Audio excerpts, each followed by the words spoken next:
PlayStation is ending physical media in 2028. I think we all saw this coming from a mile away, and it's really upsetting. So I thought I'd do something really special and bring out my physical media, many stories attached to it. And I wanted to show you guys how important physical media is to me. Digital is convenient, but it will never have that special feeling that you get with physical media. It's just a little bit of them. And I'm gonna be honest with you, I might get a little emotional because some of these were purchased by my father who passed away. So they obviously have a lot of an emotional attachment to me. Very first purchase by myself was this right here, The Legend of Zelda Phantom Hourglass. And oh man, let me tell you, I had so much fun with this. I remember going to school every day, taking the bus and popping this in to play. It was so fun. And I remember, there was a puzzle in there. You had to figure it out by closing the DS and then opening it up, and it solves the puzzle. My little mind at that time was just going crazy. It was my very first DS purchase on my own from Toys R Us. And I remember getting it for 20 bucks. Zelda Spirit Tracks, and it still has the shrink wrap on it because I was weird as a kid, I would always like to keep them protected somehow, so this way when I play the game it still has that nice sheen. I don't know, I was weird as a kid. I mean, I'm still kind of weird now, but yeah. Metal Gear Solid 2 Substance was purchased by my dad. I was begging him as a kid.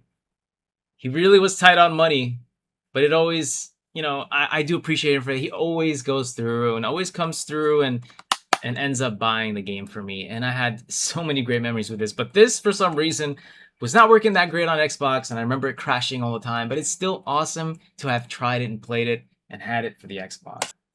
This was a vibe. When Halo 2 was being released, there was nothing like it. So I remember I was in school and I told my mom to please pre-order this for me and went to pick it up. So she was waiting on the line with her little receipt, the $5 receipt at EB Games. This was Electronic Boutique before they were GameStop.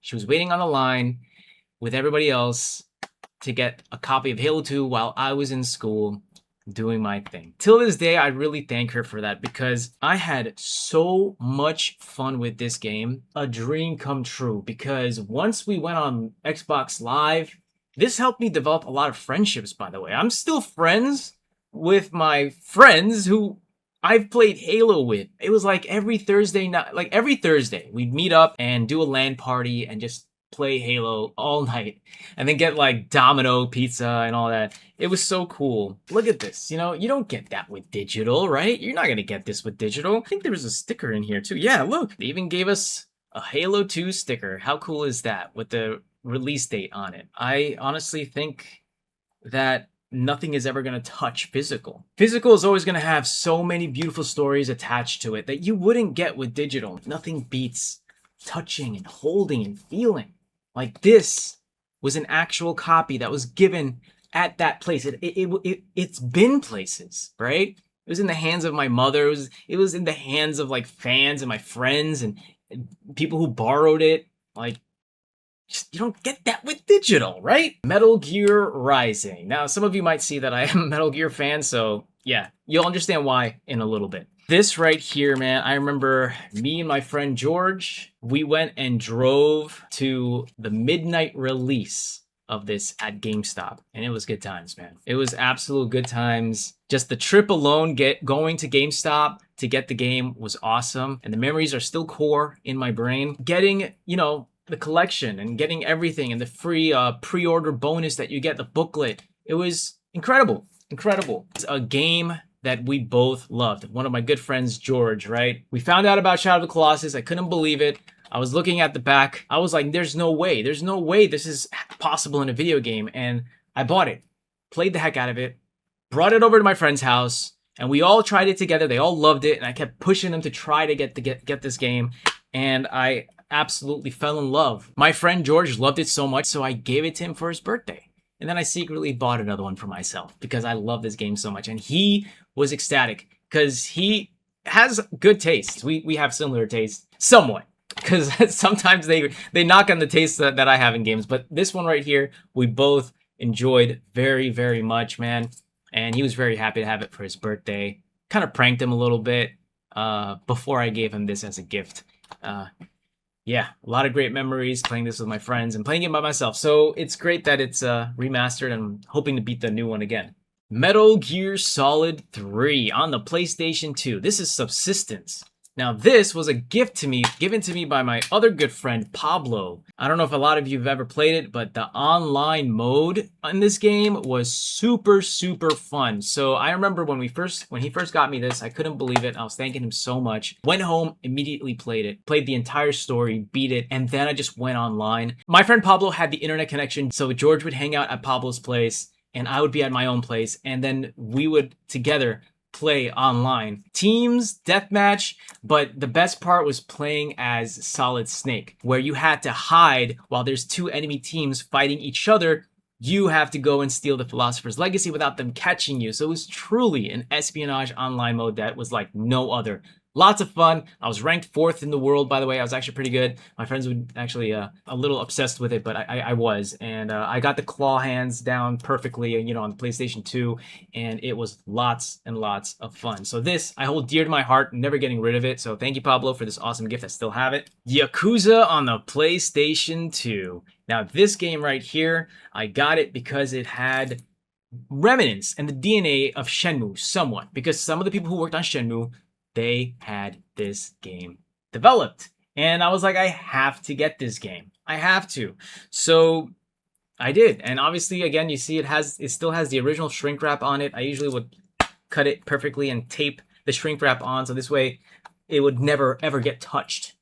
You know, yes, I will continue to say I am weird. And then I played it, completed it, have the save file right there. Again, the beauty of physical media, having your actual save file physically, you can't beat that, you know? This is what you guys are missing out on for everyone who's okay with the digital media releases, man. Now, this is why I became a Metal Gear Solid fan.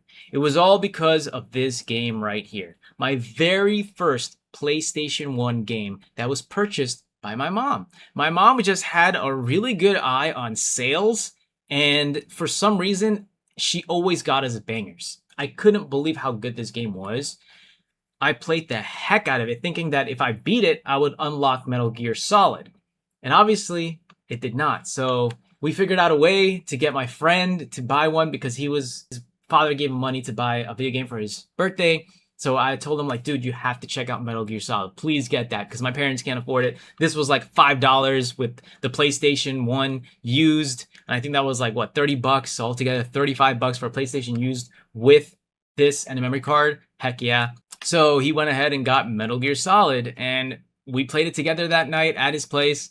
And oh man, memories upon memories upon memories. Let me tell you that. This right here, one of my favorite Sonic games of all time, Sonic Adventure 2, the beauty of physical media. This was given to me as a gift by my friend when we were going to school because he knew how much I love Sonic.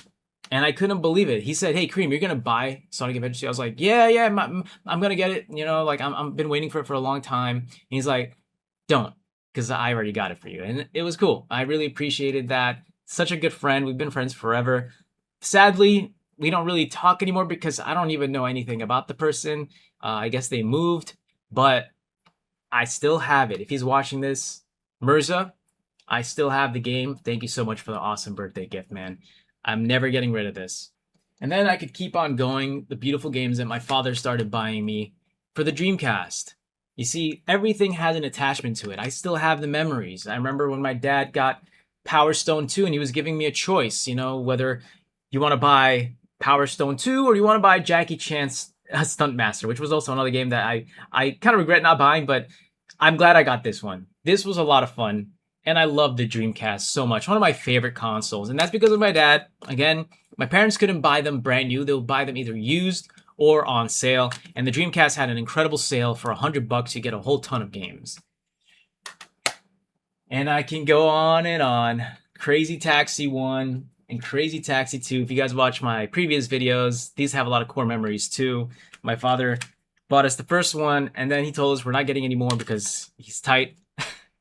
And I got my baby brother to cry so we could get this. I feel bad, but my dad always found a way, and I appreciate that. This right here, man. Kid Icarus, 3DS. I bought this myself and I was really happy to buy it myself. And I love this game a lot. Put so many hours into it and I still have everything that it came with. Nice and neat.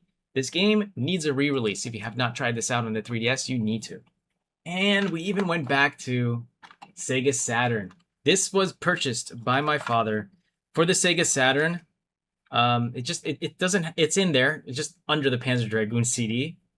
And this was like a bootleg demo disc that they used to give you with the Sega Saturn. It was really cool. So yeah, I developed a love for Rayman because of this right here. And I remember thinking that I was gonna get some cheat codes, so I went on what was it, GameWinners.com, and I thought I was gonna be downloading cheat codes and printing them out. So I asked my dad if I could print them out, and I printed out 200 pages of a walkthrough. And my dad's like, "What is this? What kind of cheat code is that? Like, what's going on?" I was like, "I don't know, Dad. I don't know." Like, he's like, "It's all right. Just let it keep printing." And I still have that printout in my binder. Such great times. I remember like it was yesterday. And I went through the game, loved it. Soundtrack is amazing, beautiful. You can't experience these memories with digital. Again, my mom coming through with the awesome bangers that she just happens to stumble upon whenever she's like, going out and stopping by a game store. We got a stall. She got me a stall that was like $10. You can still see the sticker right there. I'm not removing that at all. And this was one of the greatest pixel art games I've played. It looks absolutely stunning. Played really well, and had a lot of memories with it too. I remember showing my friends, like, checking, like, when they come over to check out our games and stuff like that. Like, I always had my friends come over, and I'll show them, like, yo, like, check out this game. Look how cool it looks. It's fun. It's great. And of course, the final game that I want to talk about, I had to go into my shrine to get these games out. My all-time favorite game of all time, Shenmue. This right here has so many core memories. So for the first memory here, because I want to just kind of reminisce about physical media, since physical media is kaput by what PlayStation is saying after next year. This right here we got from Best Buy. I remember I was with my mom, young kid, and I saw that they had a sale for $20, $19.99, this crazy sale for Dreamcast games. And then I saw this on the shelf. I just saw this image, everything about it, I just loved. I was intrigued. I was like, what is this? I was like, Mom, please get this for me. It's only $20. And she's like, $20? Okay. I mean, she loved sales. And this changed my entire life. Popping it into the Dreamcast, my mom sat down, she watched me play it. She couldn't believe how realistic the characters looked and how the graphics were. She's like, wow, it looks so real. When she saw Ine-san talking to Ryo Hazuki, she couldn't believe it. And then a funny thing, when the screen is loading and it says the year, like 1987, she thought the game came out in 1987. Don't ask. I had to explain to her mom. Like, the story takes place in 1987. The game wasn't created in 1987. But she was enthralled with how beautiful this was. Later down the line, I really wanted Shenmue 2 for the Xbox. So this is how it worked out. Splinter Cell was coming out at the same time. And again, I had a choice. Either Splinter Cell, I ended up getting it later because that was a phenomenal game. Or Shenmue 2. And I was like, no, I want to continue the story and see what's going on here. So I'm going to go with Shenmue 2. So at some rinky-dink game store, my mom got me this at full price because my dad told her that I could get a full price game because I did good in school. That was a thing for me, and it was a huge deal to get a full price game because I was studying very hard, doing really well in school. So I wanted my gifts, man. This is the reason why I was doing good in school, for the games, not for anything else, really. And this was really cool because it came with Shenmue the movie, as you can see here. It's kind of like, okay, you don't really get to experience the amazing stuff of the game, so you're better off playing it. But I remember everything about these physical media. I remember everything. I remember after we purchased this, I remember the sunny, beautiful trees were green and vibrant. I was sitting in her car while she was trying to park and get something from another store, and I was just sitting there looking at this. I remember it all, man. I remember the sunshine, the feeling. It's beautiful, man. It was so beautiful. And I will never forget that. you know, and I'm going to hold these memories forever.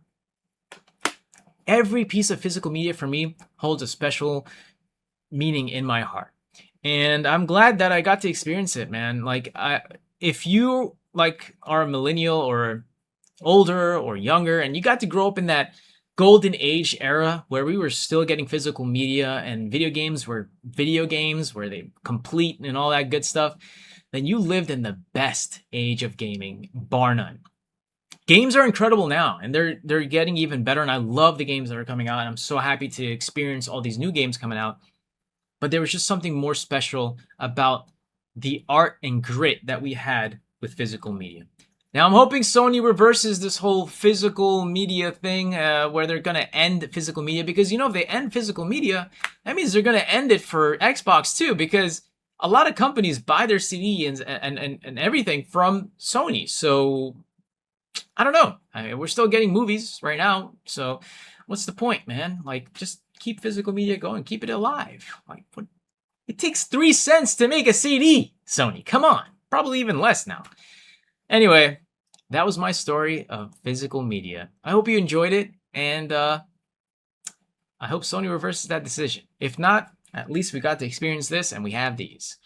Until next time, I will see you. Peace.